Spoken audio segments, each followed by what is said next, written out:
While the Sith Lords, Darth Sidious and Darth Vader, are held up as the two individuals most responsible for the evil nature of the Empire, and rightly so, Grand Moff Tarkin was the architect of the doctrines and weapons which shaped the direction of the Imperial government and military in many ways. In today's video, we're going to look a bit at one of the earliest Imperial atrocities perpetrated by Tarkin, the Gorman Massacre.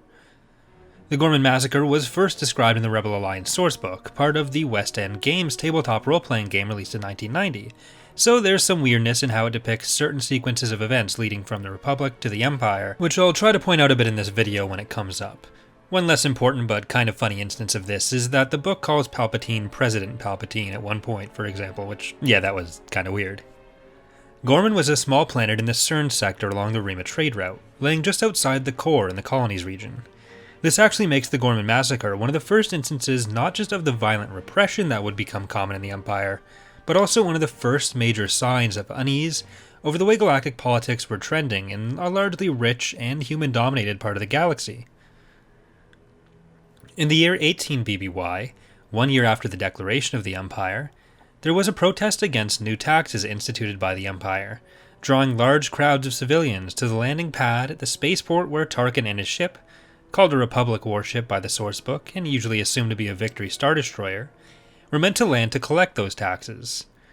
It's worth noting that these earlier sources used to have a much more gradual picture of the change from Republic to Empire, rather than being an abrupt relabeling at the end of the Clone Wars. But either way, there was some elevation in brutality, no matter which set of sources you use.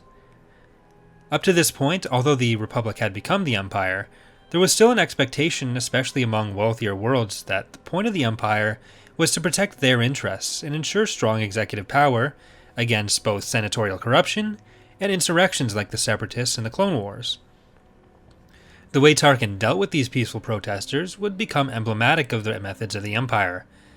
Rather than wait out the protest, he landed the Star Destroyer directly on top of them, killing or maiming the majority of the protesters and only leaving a few survivors.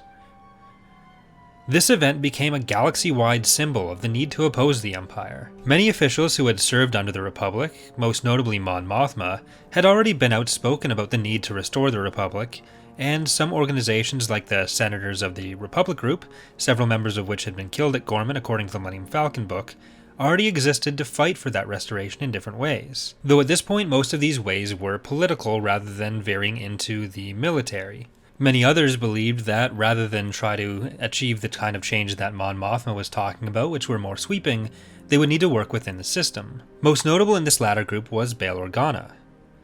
The Gorman Massacre was one of the earliest events to take the disparate and varying levels of opposition to the Empire and galvanize them towards a single purpose. Organa had been opposed to Palpatine, but more inclined to work through existing institutions to try to reform. But he was finally convinced that Mon Mothma had been right all along by the Gorman Massacre. The event convinced him to use his position to intercept some information about an arrest attempt on Mon Mothma and inform her before she could be arrested. He then resigned his own seat in the Senate and began cooperating more closely with Mon Mothma in the early stages of forming what would, with the addition of Garm Bel Iblis, become the Rebel Alliance. Although it would take the better part of 2 decades to fully be realized, the Gorman Massacre really set all these events in motion. I plan to have other videos looking at other similar events and at the character of Grand Moff Tarkin more generally. If you have any other suggestions for future videos though, please leave them in the comments.